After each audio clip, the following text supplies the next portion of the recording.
Practice শেষে দলের সবচেয়ে লম্বা ডিফেন্ডার জিদান ইউসুফকে কোচ হয়তো বোঝাচ্ছেন কিভাবে তার উচ্চতা কাজে লাগাতে পারেন প্রতিপক্ষের বিপক্ষে।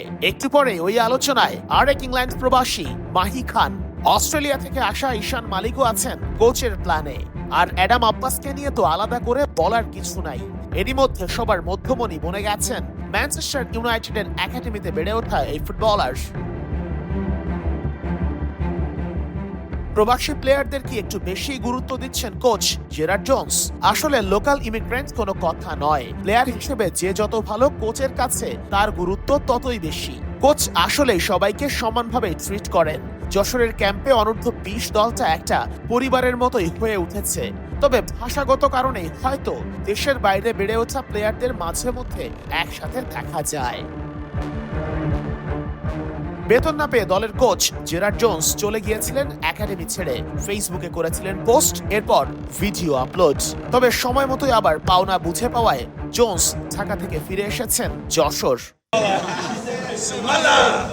কোচ জেরার্ড জোন্স আজ বেশ হাসি খুশি।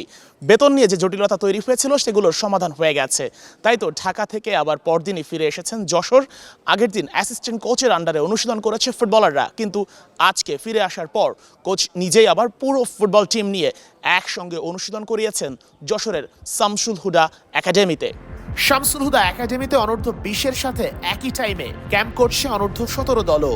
ওদের সাথে প্র্যাকটিস ম্যাচ খেলবে জিদান, মাহি, অ্যাডামরা। ম্যাচের আগের দিন বিকালে পুরো দলকে ক্লোজ ডোর অনুশীলন করিয়েছেন কোচ জেরার্ড জোন্স। টার্গেট এবার এশিয়ান কাপে কোয়ালিফাই করা। উজবেকিস্তানে বাংলাদেশের মোট 3টা ম্যাচ। প্রথমটাতে স্বাগতিক উজবেকিস্তান, পরেরটায় সিরিয়া এবং শেষে ভারত। 3টা প্রতিপক্ষই কঠিন বাংলাদেশের জন্য, কিন্তু এবারের টিমটাও বেশ ব্যালেন্সড।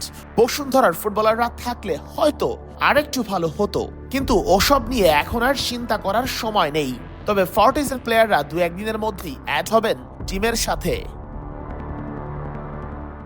শেখ আশিক, 71, যশোর।